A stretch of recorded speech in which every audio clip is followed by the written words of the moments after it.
என் பேர் ரகுவரன். நான் ஒரு வேலை இல்லாத பட்டதாரி. வணக்கம் நண்பர்களே, வாழ்க்கை அப்டேட்ல இன்னைக்கு டே 4. பட் இனிமே நீங்க பேச்சுலர் லைஃப் தான் பார்க்க போறீங்க. ஸோ பேச்சுலர் எபிசோட்ல இன்னைக்கு டே 1. பஸ் ஏறி பனுட்டில இருந்து செங்கல்பட்டு காலையில ஒரு 11 o'clock வந்துட்டோம். வந்த உடனே முறையா ஒரு கூழ் ஒன்று சாப்பிட்டோம். தொட்டுக்க ஊறுகாய் மிளகா முறையா சாப்பிட்டோம். நெக்ஸ்ட் அங்க இருந்து ஊத்துக்காடுன்ற ஏரியாவுக்கு வந்தோம். செம்ம வெயில். இந்த இடத்துல தான் எங்களோட ரூம் இருக்கான். இந்த இடம் பார்க்கவே ஒரு மாதிரி பாலைவனம் மாதிரி தான் இருந்துச்சு. அதுவும் தெரியுது இல்ல, அந்த பில்டிங் தான் எங்க ரூமுக்கு கிட்ட வர சொர்க்கத்தை பார்த்த மாதிரி ஒரு ஃபீல். ஆனா என் ரூமுக்கு வெளியே நின்று ஷூவை பார்த்த உடனே என் மனசே ஒஞ்சிச்சு.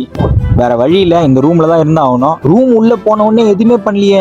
போட்டு ஃபேனை போட்டு ட்ரெஸ் அவுத்து போட்டு ட்ரெஸ் சேஞ்ச் பண்ணிட்டு படுத்துட்டேன். ஒண்ணுமே பண்ண முடியல, எல்லாம் கட்டுப்பாட்டை மீறுதுங்கும் போது தலையில கைய வச்சுக்கிட்டு காலை நீட்டிக்கிட்டு ஒரேடியா படுத்துட்டு ஈவினிங் ஒரு 6 மணி இருக்கும்.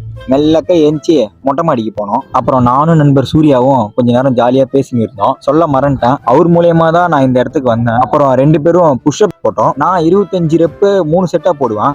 அவன் கண்டினியூஸா 50 ரெப்பு அடிக்கிறான். பையன் வேற மாதிரி தான். அப்புறம் ரூம்ல இருந்து கிளம்பி போயிட்டு ஆளுக்கு ஒரு சூடா ஒரு டீ போட்டோம். நெக்ஸ்ட் அங்கிட்டு இருந்து கிளம்பி நாளைக்கு இன்டர்வியூக்கு ஜெராக்ஸ் பண்ணணும்னு சொல்லிட்டு ஒரு 3 கிலோமீட்டர் நடந்து போயிட்டு ஒரு ஜெராக்ஸ் கடையை கண்டுபிடிச்சோம். வேற எங்கேயுமே கடை இல்ல, ஏன்னா இன்னைக்கு பக்ரீத் தான். சோ அண்ணனுக்கு ஒரு நன்றியை போட்டு ஜெராக்ஸை போட்டுன்னு கிளம்பிட்டோம். அப்புறம் வரக்குள்ள ஒரு கையேந்தி பவனை பார்த்தோம். இட்லியும் நல்லா இருந்துச்சு, ரேட்டும் கம்மியா இருந்துச்சு. சோ ஆளுக்கு ஒரு 5 இட்லியை சாப்பிட்டு வரக்குள்ள ஒரு ஜூஸை குடிச்சிட்டு இன்னைக்கு டே முடிச்சிட்டோம். பாய் நண்பர்களே.